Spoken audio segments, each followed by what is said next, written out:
ಲೋಕಾಯುಕ್ತರ ಭೇಟಿ. ಲೋಕಾಯುಕ್ತ ಅಧಿಕಾರಿಗಳಿಂದ ಪೊಲೀಸ್ ಇಲಾಖೆ ಮತ್ತು ಪುರಸಭೆ ಅಧಿಕಾರಿಗಳಿಗೆ ವಾರ್ನಿಂಗ್. ವಿಜಯಪುರ ಪಟ್ಟಣದ ಕೋಲಾರ ರಸ್ತೆ ಕಾಮಗಾರಿ ವಿಳಂಬವಾಗಿರುವುದರಿಂದ ದೂರು ಬಂದ ಅನ್ವಯ ಬೆಂಗಳೂರು ಗ್ರಾಮಾಂತರ ಜಿಲ್ಲಾ ಲೋಕಾಯುಕ್ತ ಇನ್ಸ್ಪೆಕ್ಟರ್ ಹಾಲಪ್ಪ ಬಾಲದನಿ ವಿಜಯಪುರ ಪಟ್ಟಣಕ್ಕೆ ಭೇಟಿ ನೀಡಿ ಸರ್ಕಾರಕ್ಕೆ ವರದಿ ನೀಡುವುದಾಗಿ ತಿಳಿಸಿದರು. ಇದೇ ಸಂದರ್ಭದಲ್ಲಿ ಲೋಕಾಯುಕ್ತ ಇನ್ಸ್ಪೆಕ್ಟರ್ ಹಾಲಪ್ಪ ಬಾಲದನಿ ಮಾತನಾಡಿ, ವಿಜಯಪುರ ಪಟ್ಟಣದಲ್ಲಿ ರಸ್ತೆ ಕಾಮಗಾರಿಯು ಕಳೆದ 2 ವರ್ಷಗಳಿಂದ ಪ್ರಾರಂಭಗೊಂಡಿದ್ದು ಮುಕ್ತಾಯವಾಗಿಲ್ಲ.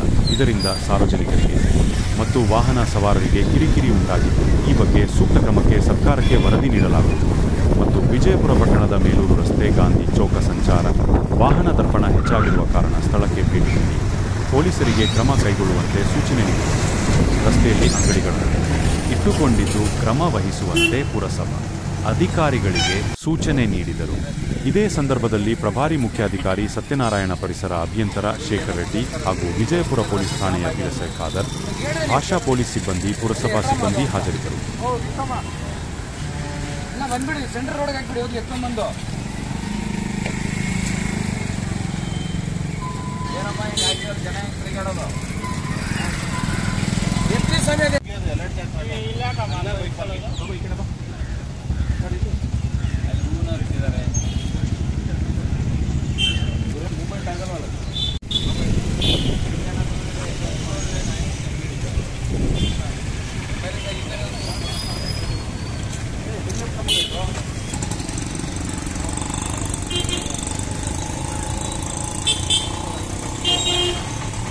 ಗಾಂಧಿ ಚೌಕ ಕರ್ಕೊಂಡು